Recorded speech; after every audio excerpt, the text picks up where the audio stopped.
Hello everybody, Amyte here, and welcome to what I presume to be the final video for my behind the scenes slash commentary series for my album From the Other Side.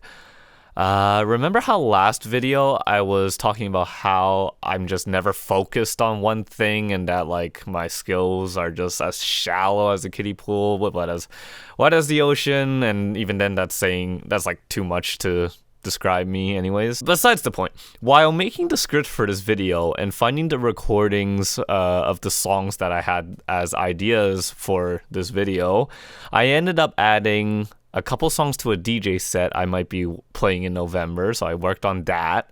And then I, for some reason, went and learned the acoustic guitar part to Jackie and Wilson by Hozier, which by the way is a great song. You should check it out. But do you see what I mean? I just can't focus on one thing. I just want to do all the things. But yes, for this video, I'm going to try and talk about the last 3 songs within 25 minutes or so, because frankly, I don't think I have much more to say about the production of most of these tracks. Going into the next track for the album, though, it's Lean on Your Shoulder, and I have here the project file opened. This is the MIDI version, so this is before I bounced everything to go mix even further and stuff. So it definitely will sound a little bit different than the final. Before we get into the whole bulk of the project though, Lean on Your Shoulder ended up being the hardest song for me to produce because I was trying super hard to make it an EDM track again.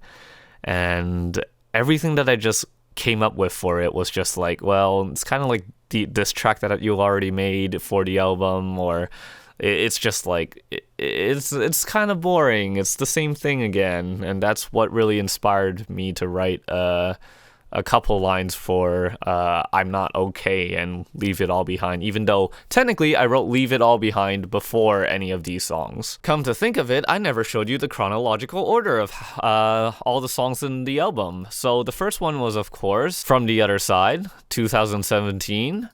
Next, I didn't even make anything in 2018. It's kind of depressing, but at the same time, I did make some other stuff, and I did make probably one of my most popular things in this year, which was the was it? Yeah, it was the Kerning Square Mall remix, or also my gaming channel's intro. I believe it's like my most played track on Spotify, so that's cool. But then in 2019, I already did Leave It All Behind, so that was the last track in the album. And then in 2020, that's when I really sat down and was like, dude, your album has been you've been talking about making this album for like years now. Freaking do it. So I wrote I Love You But I Don't Like You. Well, I produced it, sorry. I produced Satisfaction, and I produced Lean on Your Shoulder. And then finally, for this year, I finished it with Where I Could Have Been and I'm Not Okay. So I'm Not Okay was actually the last song I wrote. Producing tracks for an album is so different from producing just a single, because I'm trying to think about like all the tracks put together when you're listening to them one after the other. And I realized, like, for me, I don't want to listen to like the same thing 7 times again, over and over again. So by the time I got to Lean on Your Shoulder, I was like, do I really need another like 100 BPM song with like a quarter drop and all that? And I was like, nah, but what am I gonna make? And I pondered on that for a long time, but one day I was at my grandparents' house and we were cleaning out some stuff. I found an acoustic guitar. It used to belong to my uncle, but he's back in Hong Kong and whatever, and I'm sure he didn't care about it at all because it's been like over 20 years or whatever. So I just took it, and now I own an acoustic guitar. It's a classical nylon guitar too, so that was cool. But I was messing around with it one day and I came across a chord progression that I really, really liked, and I thought to myself, wait, this could be for Lean on Your Shoulder. I could make it totally different. I don't have the original recording. I can't find it because I have over like 150 recordings in my phone recording folder, and I really have to go through those one day and just organize it all because it's just a mess, and I still want to make some of those things from the ideas that I recorded. Anyways, so this is what it sounded like.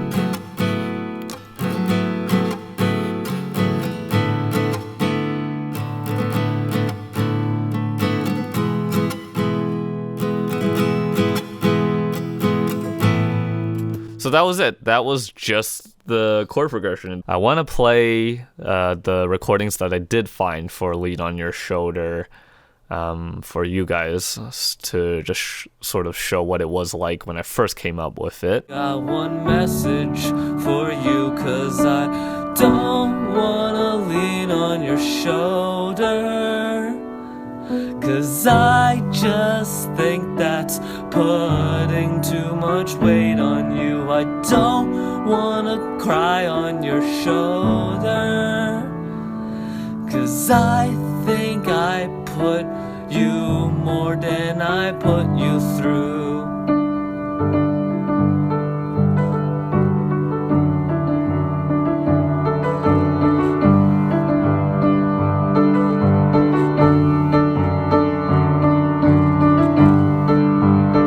That was, as the file name suggested, in 2016.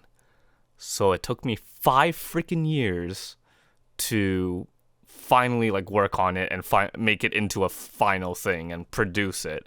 So you see why I'm like super frustrated about myself and how like I say that I want to do all these things, but I don't have the time for it. It's because stuff like this happens where like I say that I want to do it, and then I put it aside, and then 5 years later, I finally get it done. It's like, if I keep doing like this, I'm never going to be happy, and I just need something to change. Hopefully, as I finish more and more projects that I've set myself years ago, I can feel that I'm feeling more accomplished, and I could keep going that way.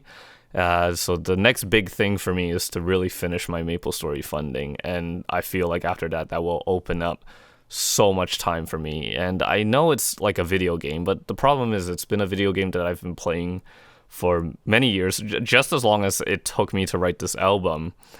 And I set myself a goal to hit like a certain point in the game without spending any of my own money.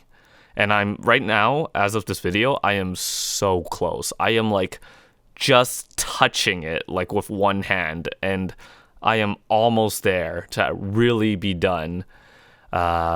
So I just want to push through and get that done. Then hopefully I'll be able to really focus on the stuff that matters instead of a mushroom game.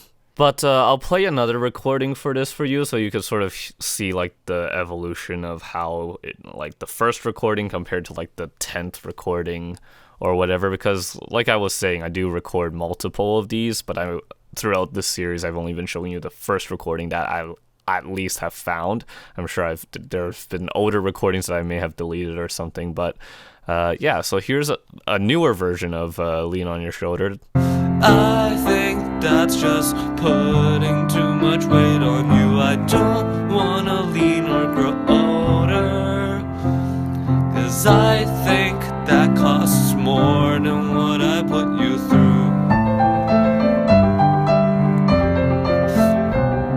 So at that point, I didn't make up the rhyme yet, and it could have gone a completely different direction.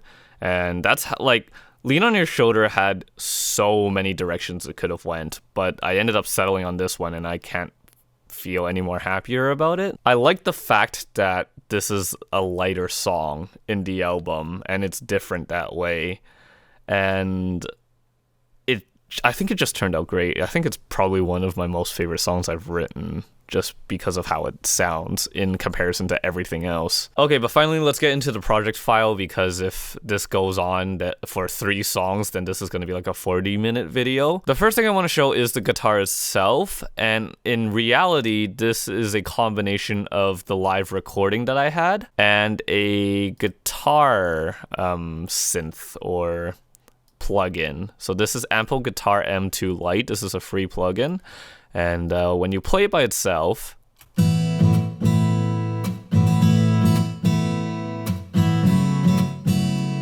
it sounds pretty good, but it doesn't sound super realistic, you know what I'm saying? And I'm sure you could like program it to make it really sound good if you knew what you were doing, but I don't. What I did was I took this and I took my recording and I put the two together so that you get the sounds of like the actual playing, like the pick hitting against the strings and the sound of the fingers moving against the frets and all that. So when you put it together, It sounds kind of like realistic almost. On the same realm of trying to have realistic sounding instruments, I spend a lot of time on my piano midis because it's really easy to make a piano plugin just sound really plasticky, very robotic like. So what I really do with a lot of my piano midis is I spend hours on making the velocities really match like as if you're playing, because when you play piano or good piano, you can hear phrasing, you could hear different volumes on each different chord or note or whatever, you could hear the shape of the melodies and stuff like that. So the closest thing that I can do to actually next to actually playing it myself is to program it so that all the velocities are different. Fun fact though, this is the first track that I've ever used an 808 on. I was really thinking about what drums I wanted for this track, and after I thought about the guitar loop, then I thought about the drop. So after making that, then I was thinking like what drums would match with it, and I thought, why not do an 808, because it's fun. I think in retrospect, I could have used like an acoustic kick, like from a drum kit or something. But hey, this was also just as good. Talking about the album as a whole and the tracks like put together, I started like realizing I keep using supersaws, and that's one thing Porter Robinson had talked about with his album Nurture, was that he just absolutely tried to avoid using supersaws, and only he used it in Musician to really get the sound he wanted. I didn't necessarily do the same approach that he did, but I definitely wanted something different at this point, because I felt like, okay, well, I've done the supersaw stack so many times, the sound is like the same, and I need to start learning how to do different stuff. There was a period of time when Midnight Kids released their track called Out of Time, and I believe it was a couple weeks after they showed the project file for it. And what they did was they basically layered a supersaw with an electric guitar. It's just like that nice distorted rock guitar sound that you just know and love. And he showed how he layered that, and I was like, huh, that's interesting. So this was when I started adding electric guitar to supersaws. So in the verse, we have this. So we have this nice little supersaw here. Here we have another one, but then we have guitars. And here we have a lead guitar playing some melodies. And then down here in the drop, this is actually my new stack, or just the stack I used for this song. So here, I used oh my god, I was so happy when I thought about this. So this particular layer is just all about the formant filter, and I just have it going over like a period of time. But you can see as it's playing, it's kind of like making a transforming sound. And like, it sounds so cool on top of everything. Here we have a supersaw again, the low supersaw here, the white noise, which is very, very quiet because guess what? The electric guitar is good enough to make that amount of noise for the stack. So if you put it all together,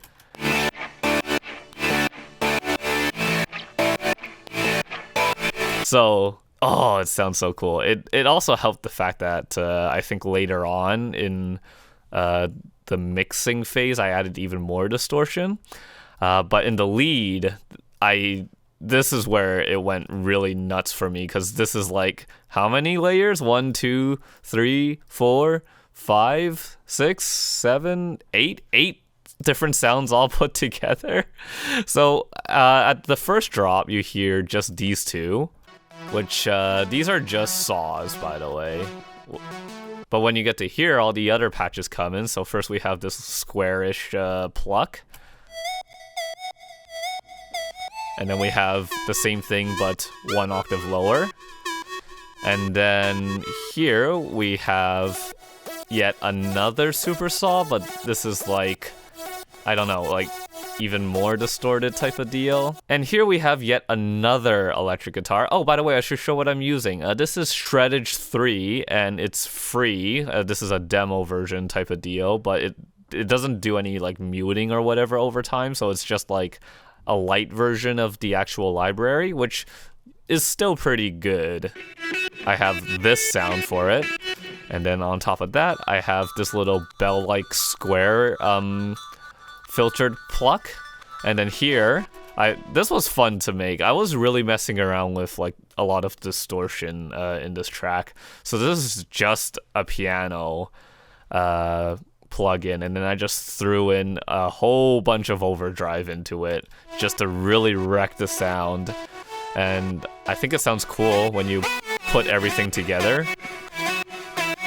So yeah, to really combat that feeling of sameness for this album, I really threw myself out there and tried like different things inspired by things that I've seen from other people. Yeah, I think it sounds cool, although listening to the whole thing again, I feel like the low end could have been a little bit more clean, but well, whatever, it's too late. One thing that I tried to do in my production as the years went by was to sort of add like all these filler things and like ear candy type of deals, because you could really hear the difference between production where it's just like the main instruments going and that's it, or that plus a whole extra bunch of stuff. So one of the things that I thought about was just like little one-shots and little sprinkly things on top and just things to fill up the space, you know? So one of the things I added here was this little ARP with a whole bunch of delay going on, and there's a lot of automation going into it so that it's not the same throughout the entire track. So like as you get to here, the sound transforms and all that, but you can barely hear it in the mix. Last thing I want to talk about before we jump into the last track is the vocals.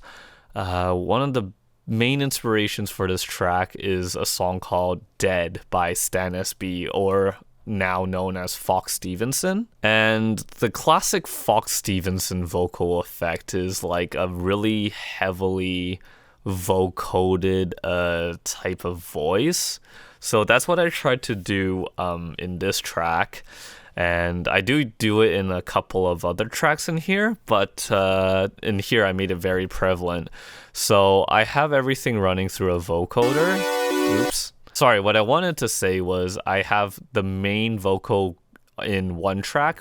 So with all this time spent on one last push, now the flame is burning out. But here I have the exact same track, but this time it's going through a vocoder to a supersaw. Oh, I guess even within the vocoder, I didn't want a supersaw again. So it's a supersaw super square hybrid. So in the back, all this time spent on one last push, now the flame is burning out. And I just have that layered on top just to sort of get that effect. With all this time spent on one last push, now the flame is burning out, but I can't seem to lay this torch down. And that adds a lot more to the vocals and the harmonies for it. And of course you have your octave higher and your octave lower layers, so the vocals are kind of like nice and layered and thick, I hope. Speaking of that track, there it is in my reference group. So like I said, reference tracks are important. Oh, and to wrap it up, I guess I will show you the very, very first recording of I'm Not Okay.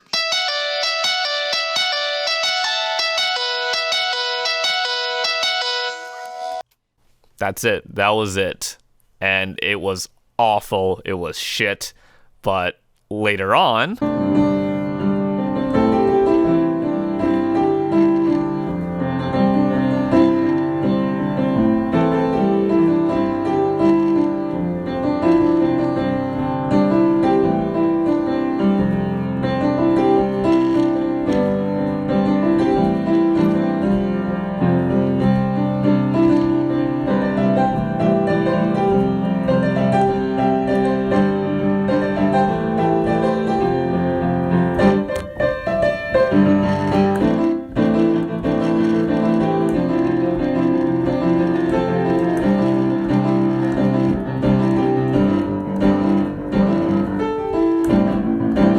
So you can see sort of like the evolution of the first iteration of an idea that I have into like maybe, like I said, the 10th or so iteration. So just because I record something at first doesn't mean that it's going to be great or that I have the entire idea.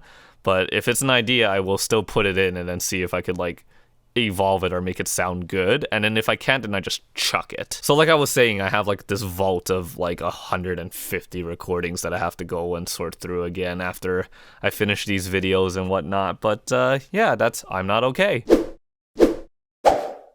Remember how I said in the first or second video I once recorded a song idea at a concert? Well, this is the song.